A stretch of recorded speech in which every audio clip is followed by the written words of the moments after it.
12 million people stopped in Primm, Nevada every year. Now it's a ghost town. Casino floors designed for thousands now serve less than 200 people on a Saturday night. The Desperado roller coaster has not moved since 2019, but someone repainted the entire track in 2023. Fresh paint on a dead ride in a dying town. 2 of the 3 casinos closed in the last 6 months. And the maintenance records show exactly who has been paying to keep the lights on in this ghost town, and even more importantly, why. To understand who is still paying and why, you need to see what Primm used to be. Before the empty casino floors, before the frozen roller coaster, and before 2 casinos went dark in 6 months. Buffalo Bills opened on August 23, 1994 at the California-Nevada border. 1,242 hotel rooms in a 31-story tower. The Desperado roller coaster cost $11 million and became the tallest, fastest roller coaster in the world at 209 feet tall and 80 miles per hour. You could see it from 15 miles away on Interstate 15 in either direction. The whole thing was designed to be impossible to ignore. Primm worked because it understood human psychology better than anyone. People driving from Los Angeles to Las Vegas were already in gambling mode after 3 hours on the highway, wound up, excited, ready to spend money. But Vegas was still 45 minutes away. Primm let them start early. Interstate 15 carried 12 million cars per year between LA and Vegas. Primm sat directly in the middle. Last chance before Vegas. First chance after California, and almost everyone stopped. Whiskey Pete's had the Wild West theme with the bullet-riddled Bonnie and Clyde death car on display. Primm Valley Resort offered golf courses and family suites. The fashion outlets had 371,000 square feet of retail space with Coach, Fendi, and Neiman Marcus. Nevada had no sales tax. California charged 8.25%. The savings alone made people pull off the highway. Between 1994 and 2008, Primm became one of the most profitable stretches of desert in America. 3 casinos generating millions in monthly revenue. 2,500 hotel rooms. 1,200 employees working the floor. 12 million visitors every single year. Hotel rooms cost $35 a night. Blackjack tables had $5 minimums. The buffet ran $6.99 all day.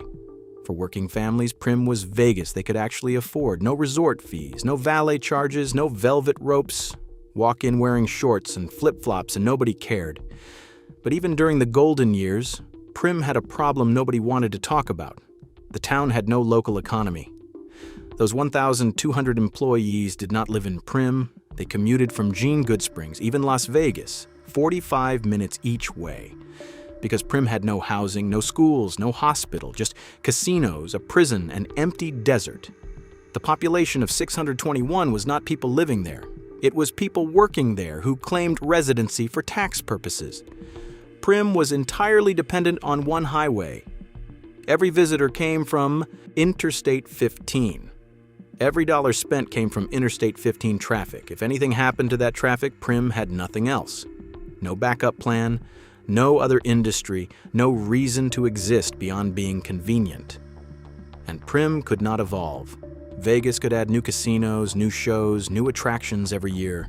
Primm was locked in. 3 casinos, 1 outlet mall, 1 roller coaster, surrounded by federal land, boxed in by the state border. What Primm had in 1998 was what it would have forever. In America, if you're not growing, you are dying. And Primm stopped growing the day it opened. The warning signs became reality in 2008 when the entire American economy collapsed. But for Primm, the problem started earlier than that. Gas prices hit $4.50 per gallon in California during the summer of 2008. Suddenly, that weekend drive to Vegas was not fun anymore. It was expensive. Families who used to make the trip every few months started making it once a year. Or not at all. And when they did drive to Vegas, they skipped Primm. They would tank up in California, bring snacks from home, drive straight through. Every dollar saved on the drive meant another dollar to gamble on the Strip. Primm's visitor numbers dropped fast.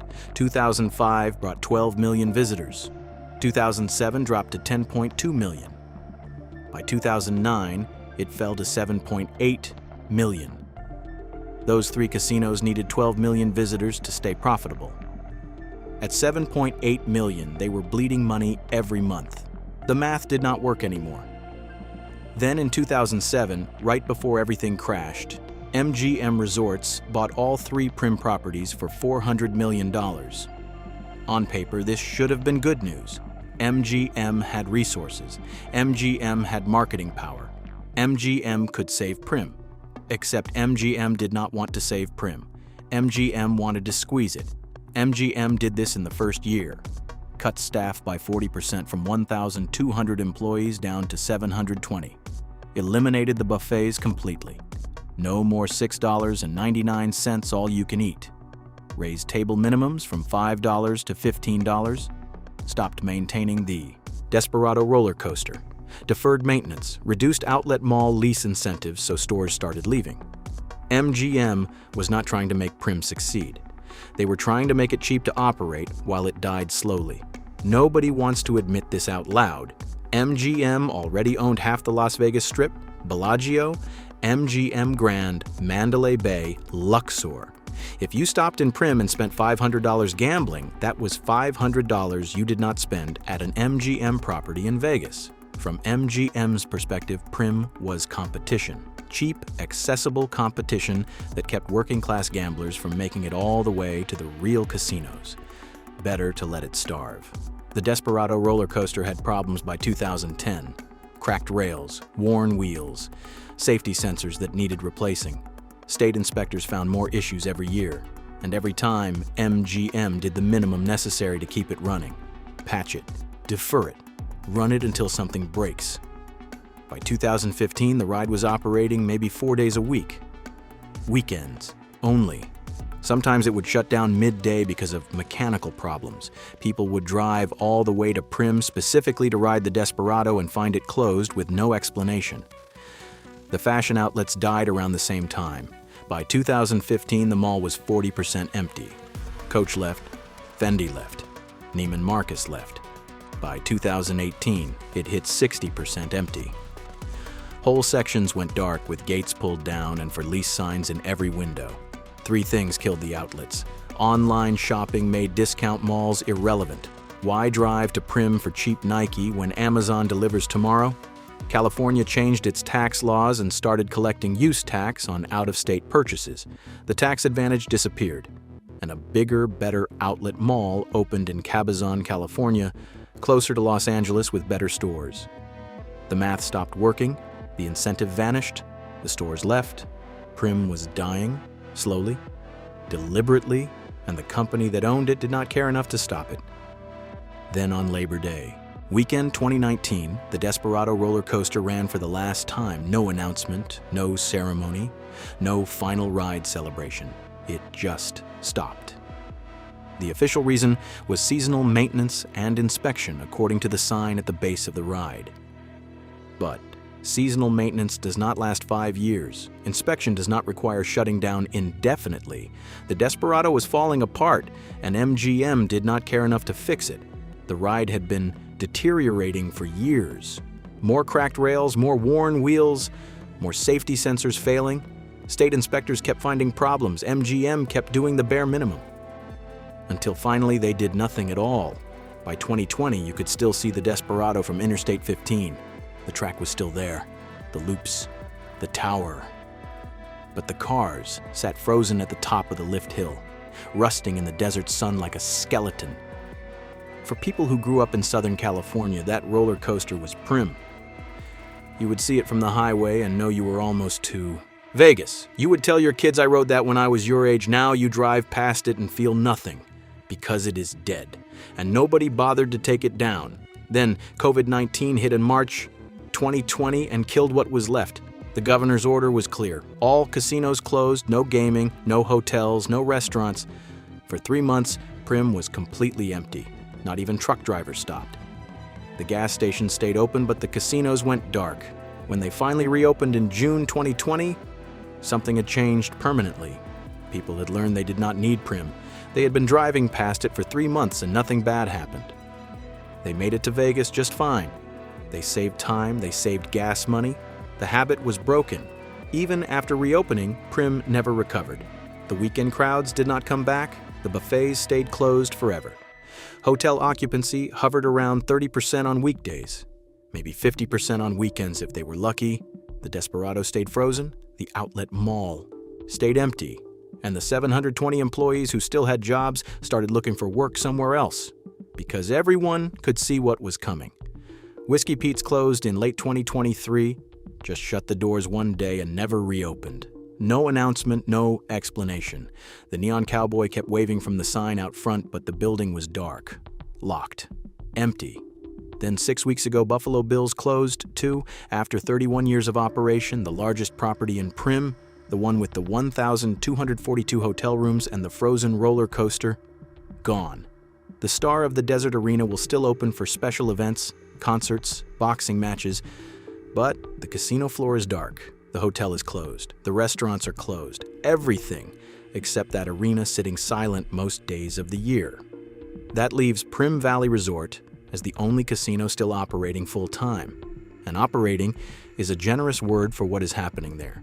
The casino floor has maybe 200 people on a Saturday night in a space designed for 2,000. Most of the slot machines are still plugged in and running, screens glowing, sounds playing, burning electricity in an almost empty room. The hotel has closed entire floors. No point heating and lighting rooms nobody rents. The golf course shut down years ago. The outlets are maybe 30% occupied. Whole wings blocked off with chains and padlocks. Primm is a ghost town now. 2 casinos completely dark, 1 barely alive. And someone is still paying the electric bills to keep the lights on in buildings almost nobody enters. So who is paying those electric bills? The maintenance records tell the whole story. In 2016, MGM sold all 3 Primm properties to Affinity Gaming for $190 million, less than half what MGM paid 9 years earlier. Affinity Gaming is a smaller regional casino operator based in Las Vegas. They run properties in Nevada, Missouri, and Iowa. Mid-tier casinos, nothing fancy. Affinity bought Primm because the real estate was cheap and the gaming licenses were already in place. Nevada gaming licenses are valuable even if the casino is dying. You can hold the license, keep the property technically operational, and wait for the market to turn around. That is why the lights stay on at Buffalo Bill's even though the doors are locked. The neon signs still glow every night even though the ride has not moved since 2019. Affinity Gaming is keeping Primm on life support because shutting it down completely would mean surrendering the gaming licenses, and those licenses are worth more than the buildings. The cost of keeping Primm barely alive runs about $80,000 per month across all 3 properties. Electric bills, basic maintenance, security guards, minimal staff at Primm Valley to keep that one casino running, property taxes, insurance. Most of that money is being spent on empty buildings that generate almost no revenue. Buffalo Bill's sits dark, burning $40,000 a month in electricity and security. Whiskey Pete's costs another $25,000 per month. The only property making any money is Primm Valley, and it barely breaks even. Affinity Gaming is hemorrhaging cash every month. But they keep paying because they are betting on something changing. A new highway project, a new airport, something that will bring the 12 million visitors back. What they do not talk about is the human cost. Primm used to employ 1,200 people, dealers, housekeepers, cooks, maintenance workers, security guards, people who commuted 45 minutes each way from Jean or Good Springs or even Las Vegas because the tips were good and the work was steady. When MGM cut staff in 2008, that was 480 jobs gone. When COVID hit in 2020, another 300 disappeared. When Whiskey Pete's closed in 2023, another 120 jobs vanished. When Buffalo Bill shut down 6 weeks ago, 100 more people lost their paychecks. Total employment in Primm today sits around 400 people, down from 1,200 at peak. And most of those 400 work part-time at Primm Valley doing the bare minimum to keep the casino floor open. These were not corporate executives collecting severance packages. These were people who needed those jobs. Single parents working 2 shifts. Dealers in their 50s who had been working Primm tables for 20 years. Housekeepers who cleaned the same hotel rooms since the 1990s. Where did they go? Some found work in Las Vegas, longer commute, lower pay. Some left Nevada entirely. Some gave up on casinos and went into warehouses, or fast food or whatever would hire them. Nobody writes news articles about them, nobody makes documentaries, but they are the real cost of Primm's death. Not the empty buildings or the frozen roller coaster or the dark casino floors. The people who lost everything when 12 million visitors just stopped coming. So what killed Primm? The honest answer is everything killed it all at once. Gas prices made the drive expensive. Online shopping killed the outlet mall. California closed the tax loophole. Bigger outlet malls opened closer to Los Angeles. COVID broke the stopping habit, and corporate ownership bled it dry because Primm was competition they did not want to succeed. But the real answer, nobody wants to say out loud, is this: Primm died because America stopped needing places like Primm. We do not take road trips anymore. We do not stop at themed casinos in the desert. We do not browse outlet malls for 3 hours. We optimize.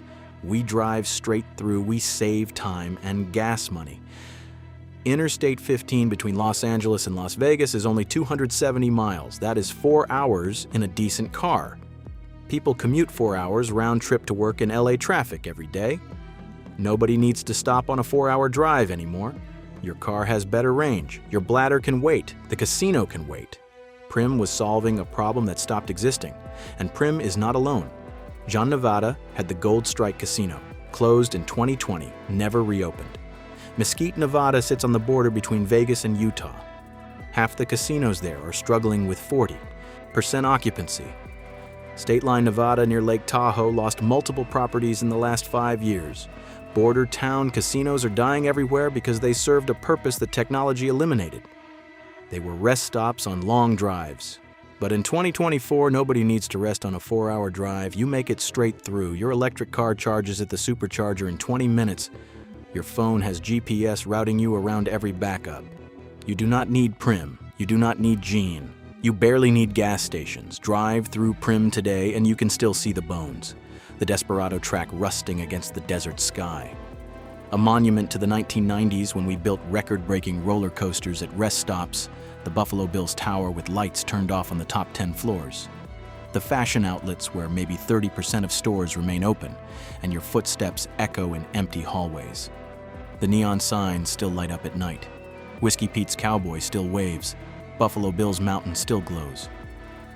They look fine from the highway if you're doing 80 and not paying attention, but if you stop, and you will not, you will see what is really there. Nothing, just another place where working people used to be welcome. Now empty. What makes it sad is this: Primm was not fancy. It was not exclusive. It was accessible Vegas, the place where your $100 gambling budget lasted all weekend, where you could walk in wearing shorts and nobody cared, where table minimums were $5 and hotel rooms cost $35. It was unpretentious, democratic. The American dream packaged as a cheap buffet and a roller coaster you could see from the highway. Now it is gone. And Vegas wants $450 per night with $45 resort fees and $25 table minimums. You cannot afford Vegas anymore unless you are already rich. Primm was supposed to be the alternative. Instead, it is a ghost town. Another place where regular folks got priced out of the dream they helped build. The house always wins, but this time,